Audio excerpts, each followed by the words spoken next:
Southend High School for Boys on the Essex coast. Rated outstanding by Ofsted in every category. But recent attempts to recruit 2 maths teachers proved impossible. Last year was unusual in that for the first time we found ourselves in a position where it wasn't just that we had a small field, we had no candidates available for the 2 maths jobs that we needed to fill.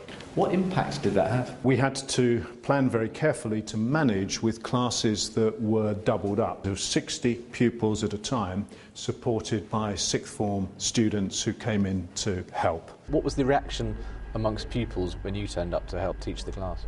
I think to start with it was almost kind of humorous. It was a bit of a laugh, the fact that we were there. But in the end they realised that we really were helping them to learn. This went on for 6 months. 2 over x squared minus 1, we've got cos over sine. The teaching positions have now been filled, but head teacher Robin Bevan fears this problem is widespread. When that is happening in schools that have a national reputation, such as Southend High School for Boys, we're left worrying very profoundly about the situation behind the closed doors in many other schools where we know they're less willing to talk because they don't want to be saying, actually, that they've got staff who aren't qualified to teach some of the lessons they're doing. Southend has a kind of double whammy to some extent. We are in the fringes of London, so house prices are relatively high. Clearly, as a coastal town, we can't recruit from the east or the south because it's just the sea. In a recent report, Ofsted flagged up the challenges faced by many schools in coastal areas. Geographical isolation, poor transport links.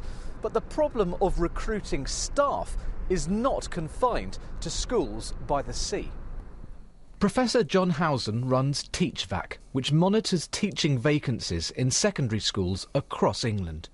There's about 40% more jobs in the secondary sector for classroom teachers than there were in the first couple of weeks of last year. So there's been a big increase very early in the year. The biggest problems are in those counties around London like Essex, Hertfordshire, Kent and Surrey.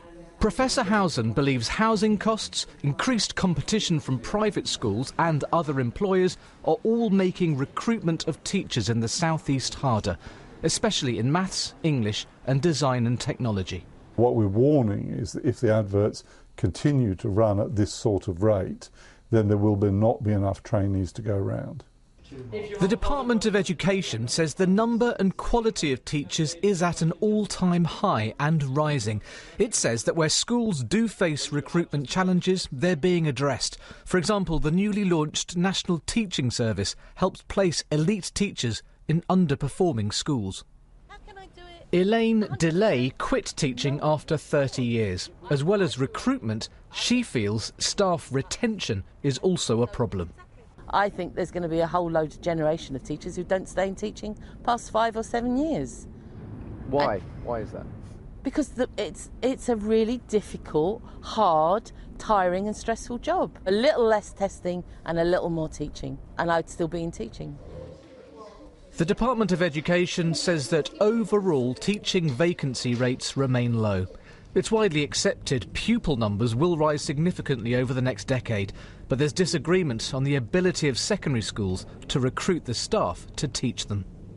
Tim Muffet, BBC News.